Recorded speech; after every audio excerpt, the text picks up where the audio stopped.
Is Israel's genocide in Gaza threatening its own survival? Any regime that commits genocide also commits suicide. There's no coming back from it.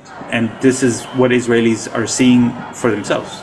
That's Shir Hever, a political economist who grew up in Israel. He argues that Israel's economy is hurtling towards collapse. We're seeing a collapse of every aspect, every sector of the Israeli economy.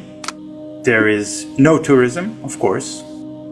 The higher education system has collapsed. Professors, students are saying, well, there's no academic collaboration anymore with universities around the world.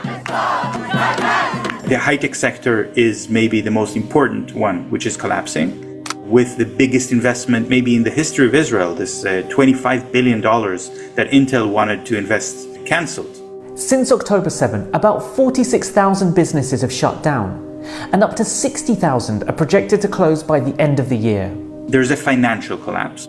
The majority of Israelis have shifted the majority of their investments out of the country. So people, to protect their own pension funds, the insurance companies and so on, they're investing abroad. And it's not just investments. Something else has been moving out of Israel. People. Lots of people. I can speak about the experiences of people that I know, like family that I have in Israel, who are telling me, you can't get a doctor's appointment anymore because so many doctors have left the country. According to some estimates, 500,000 Israelis fled between October and December alone. And even within the government, no one seems to really know how many have left. The airport would report the number of passengers in and out, but the population registry gives different numbers, the National Insurance Agency gives different numbers, and they tried to talk with the people at the Central Bureau of Statistics and get some order in all of this chaos, and they couldn't get order because so many people from the Central Bureau of Statistics have already left the country. So you don't have even the researchers who are able to measure how many people are leaving because they've left. Hever says that this confluence of economic pressure amounts to more than just a financial crisis. He predicts that the state simply can't survive in its current form, and he's not alone. Several prominent Israeli experts from across the political spectrum have made similar observations in recent months. Interestingly, it's coming from historians, from the right and from the left, Zionists and anti-Zionists, all of them in complete agreement that the Zionist movement has come to an end.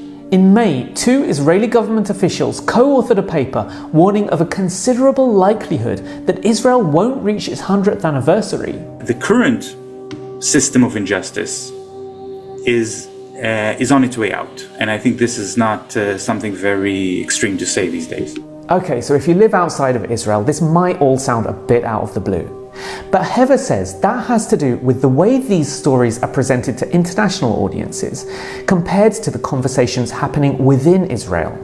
Take this article by Israeli historian Yuval Noah Harari, which was published in both English and Hebrew. In the English version, the headline states, "The Netanyahu government is endangering Israel's survival."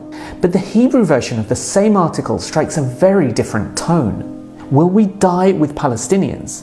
If we do not make a dramatic change, we are headed for a historic defeat. A state which gives privilege to one ethnic religious group and doesn't give equal rights. This is quintessentially the Zionist project in its form that is coming to an end.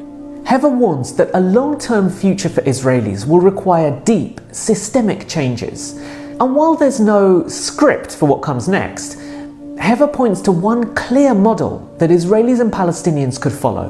One path out of this fork, and the one that I am very much hoping that will go, is the path of South Africa, a path towards democracy. Most Israelis acknowledge that apartheid exists.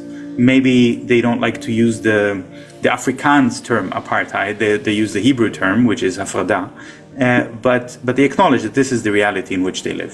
There has to be a different political arrangement, and this arrangement cannot be an apartheid state.